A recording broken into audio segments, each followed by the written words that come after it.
Good morning प्यारे बच्चों।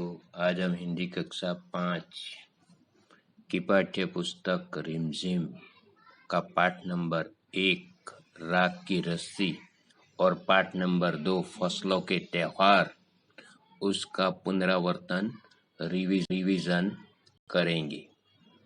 आइए देखते हैं।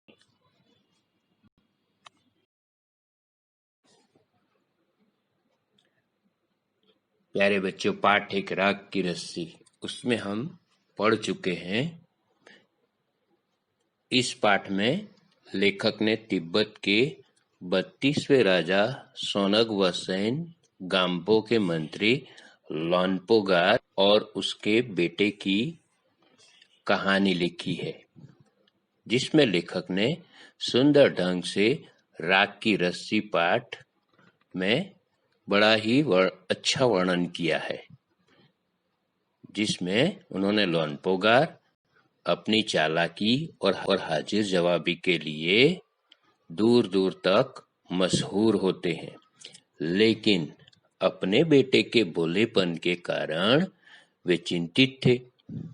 वे अपने बेटे को होशियार बनाना चाहते थे, अतः उन्होंने 100 भेड़ देकर उसे शहर भेजा और उसे कहा कि इसे बिना बेचे, बिना मारे 100 जौ की बोरे के साथ वापस लाना।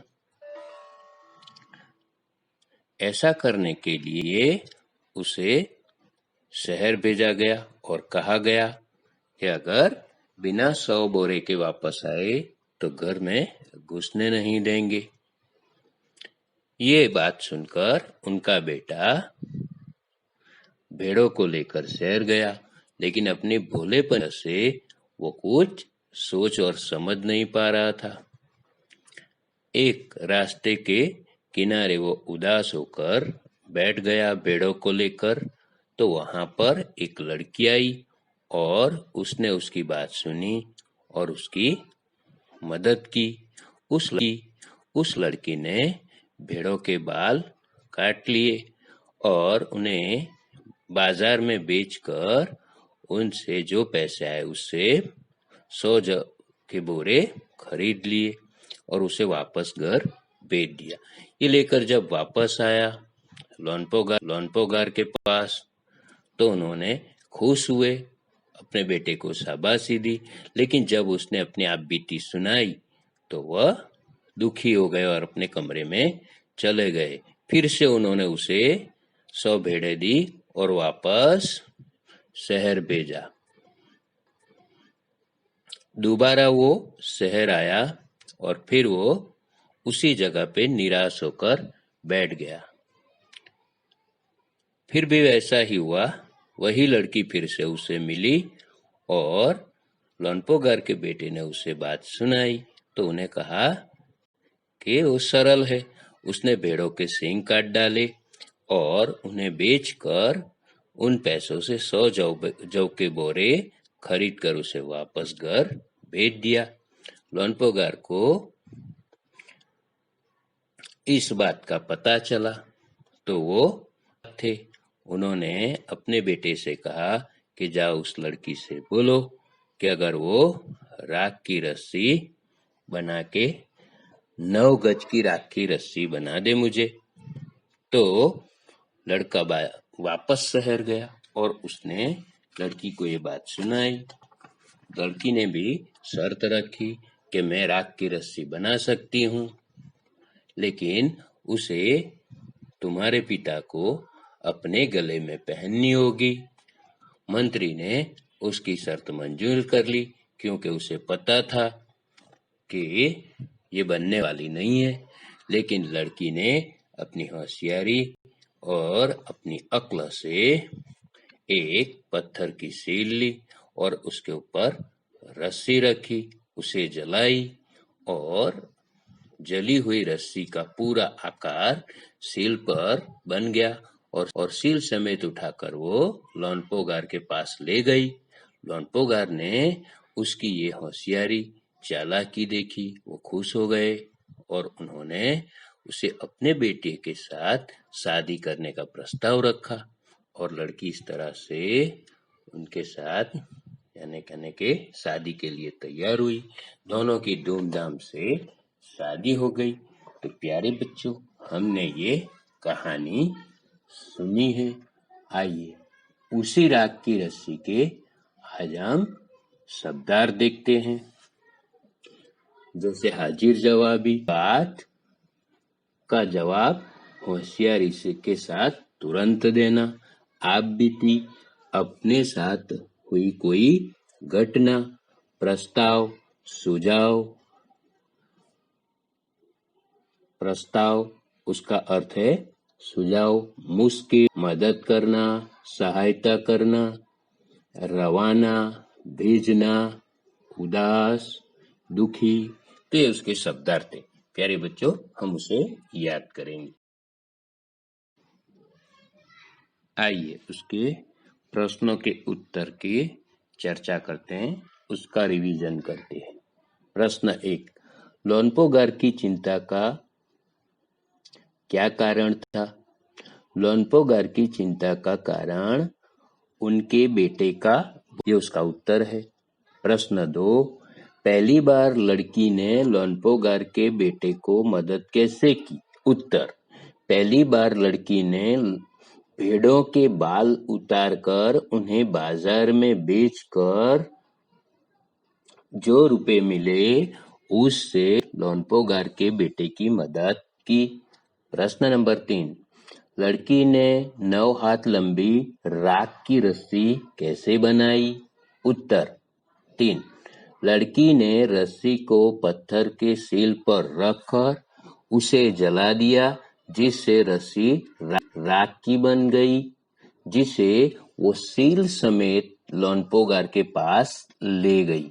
प्रश्न नंबर 4, मंत्री ने अपने बेटे को भेड़ों के साथ शहर में ही क्यों भेजा? मंत्री ने अपने बेटे को भेड़ों के साथ शहर इसलिए भेजा क्योंकि वह उसे चतुर और समझदार बनाना चाहते थे।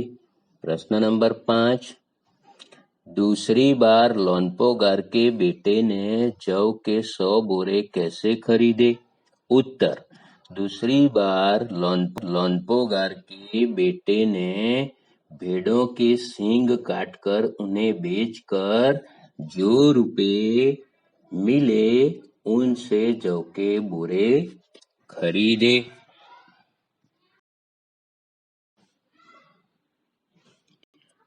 रिक्त स्थानों की पूर्ति कीजिए। नंबर 1, लोनपोगार का बेटा बहुत डैश था, तो उसका उत्तर है बोला। नंबर 2, लोनपोगार ने अपने बेटे को खाली जगह भेड़ें लोनपोगार ने अपने बेटे को डैश भेड़ें दी 100। लोनपोगार का बेटा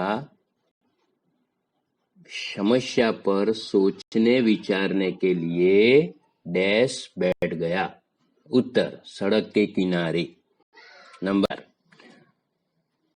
राजा सोनगवसेन डैश नंबर के राजा थे, 32वें। लोनपोगार का बेटा डैश पहुंच गया, शहर।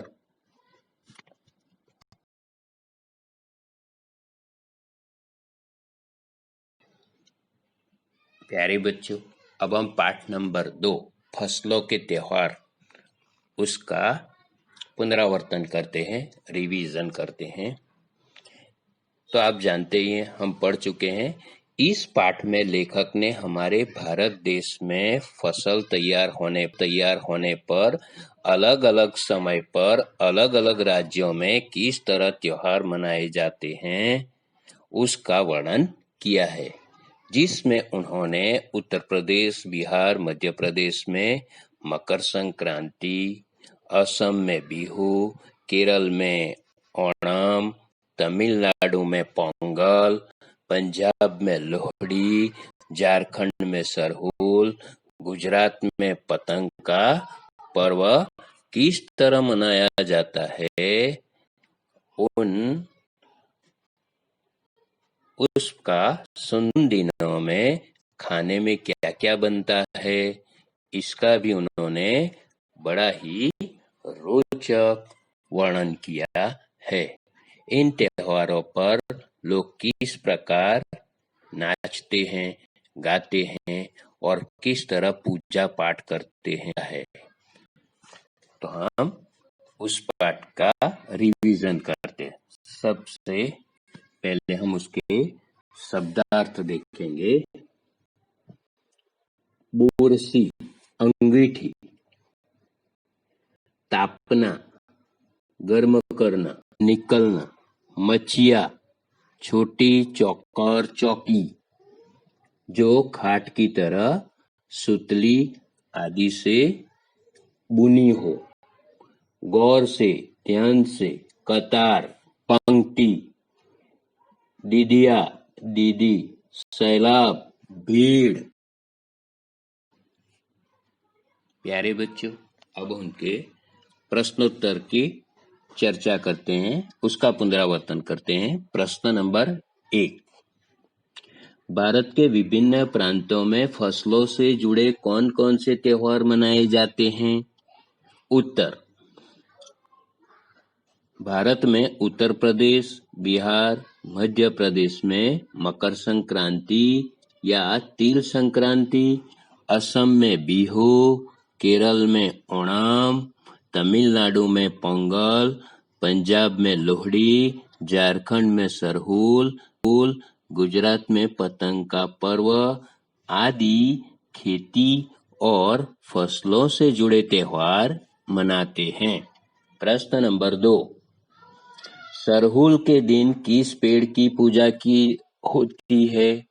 उत्तर, सरहुल के दिन साल के पेड़ की पूजा होती है। प्रश्न नंबर 3, कुमाऊं में मकर संक्रांति को क्या कहते हैं? इसे किस तरह मनाया जाता है? उत्तर, कुमाऊं में मकर संक्रांति को धुधुतिया कहते हैं। इस दिन आटे और गुड़ को गूंथकर पकवान बनाए जाते हैं। इन पकवानों को तरह तरह के आकार देकर तेल में तलकर माला में पिरोया जाता है। प्रश्न नंबर 4, लोग नए धान को कूटकर क्या निकालते हैं? उत्तर, लोग नए धान को कूटकर चावल निकालते हैं। प्यारे बच्चों, प्रश्न नंबर 5 देखते हैं। ओरांव लोग किस महीने में फसलों से जुड़े त्योहार मनाते हैं? उत्तर, ओरांव लोग मार्च अप्रैल महीने में फसलों से जुड़े त्योहार मनाते हैं। प्रश्न नंबर 6, गुजरात में मकर संक्रांति का त्योहार किस तरह मनाया जाता है? उत्तर, गुजरात में पतंगों के बिना मकर संक्रांति का जश्न अधूरा है ही माना जाएगा। इस दिन आसमान में हर आकार और रंग की पतंगे लहराती हुई दिखाई देती है। इस दिन लोग तिल और गुड़ से बनी चिक्की खाते हैं। इस दिन दान देने का भी महत्व है। इस तरह मनाया जाता है। प्रश्न नंबर 7, अप्पी दीदिया बुरी तरह कैसे फंस गई? उत्तर, अप्पी दीदिया बुरी तरह फंस गई थी क्योंकि आज त्योहार में उन्हें चूड़ा दही खिचड़ी खानी पड़ेगी जो उन्हें पसंद नहीं थी। प्रश्न नंबर 8, सरहुल का त्योहार कितने दिनों तक मनाया जाता है? उत्तर, सरहुल का त्योहार 4 दिनों तक मनाया जाता है।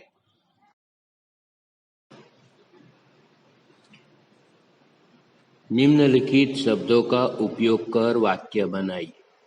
तो बच्चों, हम वाक्य किस तरह से बनाते हैं वो सीखेंगे। नंबर 1, अलग अलग। अलग अलग जनजातियां फसल से जुड़े त्योहार को अलग अलग समय में मनाती है। इस तरह से हम वाक्य बनाएंगे। नंबर 2, घर घर वाक्य। सरहुल के दिन घर घर चंदा मांगने की प्रथा है। नंबर 3, कहीं कहीं वाक्य बनाएंगे उसका। आज ऐसा एहसास हो रहा है मानो कहीं कहीं बारिश हो रही हो। तो इस तरह से हम वाक्य बना सकते हैं। रिक्त स्थानों की पूर्ति कीजिए। नंबर 1, उत्तर प्रदेश, बिहार व मध्य प्रदेश में लोग डैश मनाते हैं। तो उसका उत्तर है मकर संक्रांति। नंबर 2, डैश में बिहू मनाते हैं। तो आंसर है असम। असम में बिहू का त्योहार मनाया जाता है। नंबर 3, डैश में ओणम मनाते हैं। तो केरल, केरल राज्य में ओणम का त्योहार मनाया जाता है। नंबर 4, डैश में पोंगल मनाते हैं। तो आंसर है तमिलनाडु। नंबर 5, डैश में सरहुल मनाते हैं। तो आंसर है झारखंड। नंबर 6 नंबर, डैश में लोहड़ी मनाते हैं। तो उसका नंबर है नंबर 6, डैश में लोहड़ी मनाते हैं। तो उसका उत्तर है पंजाब। तो इस तरह से प्यारे बच्चों हम उसके वाक्य बना सकते हैं और स्थानों की पूर्ति भी कर सकते हैं। तो यहाँ पे हमारा जो पुनरावर्तन खत्म हो रहा है, आप इसे अच्छे से तैयार करें। एग्जाम के लिए तैयारी करने में आप इस तरह से लिख सकते हैं और याद भी कर सकते हैं। और आपको पता ही चल गया होगा कि आंसर किस तरह से लिखने हैं। और इसके साथ साथ ऑलरेडी आपको पहले PDF भी सेंड कर दी गई है, उसमें देखकर भी आप इस तरह के आंसर लिख सकते हैं और तैयारी कर सकते हैं। Okay, thank you.